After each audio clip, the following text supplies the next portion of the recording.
പൊടിയും പായലുമൊക്കെ പിടിച്ചുകിടന്ന നാട്ടിലെ മതിലുകളെല്ലാം തെരഞ്ഞെടുപ്പായതോടെ കളറായി ഉഷാറായി. ഈ കാലത്ത് ഡിജിറ്റൽ പോസ്റ്ററുകളും പെയിന്റിങ്ങും ഒക്കെ ഉണ്ടെങ്കിലും ചിഹ്നവും വോട്ടറുടെ ഹൃദയത്തിൽ പതിയാൻ, വോട്ടറുടെ മുഖവുമൊക്കെ ഹൃദയത്തിൽ പതിയാൻ ഒരുപക്ഷെ ഇപ്പോഴും ചുമരെഴുത്തുകൾ വേണമെന്നതാണ് സത്യം.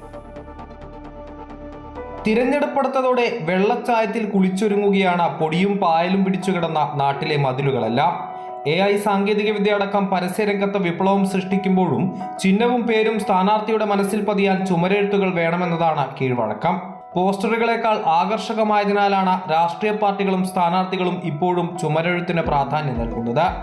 നീലത്തിൽ മുക്കിയ നൂലുകൊണ്ട് ബോർഡർ വരയ്ക്കും, അതിനുള്ളിലാണ് എഴുത്ത്. ചില വിദഗ്ധർ ബോർഡർ ഇല്ലാതെ തന്നെ നേരിട്ട് മനസ്സിൽ പതിഞ്ഞ ചിഹ്നങ്ങൾ മതിലിൽ പതിക്കും.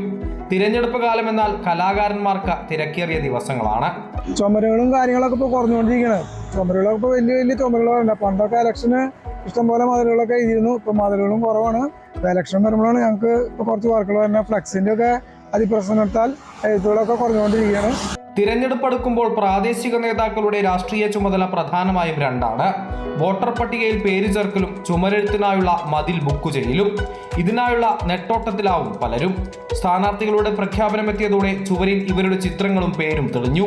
വീടുകൾക്ക് പെയിന്റ് അടിക്കാൻ ഉപയോഗിക്കുന്ന എമൽഷനാണ് ചുമരെഴുത്തിനും ഉപയോഗിക്കുന്നത്. അരികുകളിൽ ഫ്ലൂറസന്റ് പെയിന്റും ഉപയോഗിക്കുന്നതോടെ എഴുത്ത് രാത്രിയും തിളങ്ങും. മതിലിൽ ചേർത്ത് വെച്ച് പെയിന്റ് അടിച്ചാൽ ചിഹ്നം തെളിയുന്ന സ്റ്റെൻസിലുകൾ വിപണിയിലുണ്ടെങ്കിലും ചുമരെഴുത്തുകാർ അത് ഉപയോഗിക്കാറില്ല. ഇപ്പോൾ പണ്ടൊക്കെ എൻ്റെ കുഞ്ഞുകാലങ്ങളിലൊക്കെ ചുമരെഴുത്തായിരുന്നു ഏറ്റവും പ്രധാനമായ പ്രചരണ രീതി.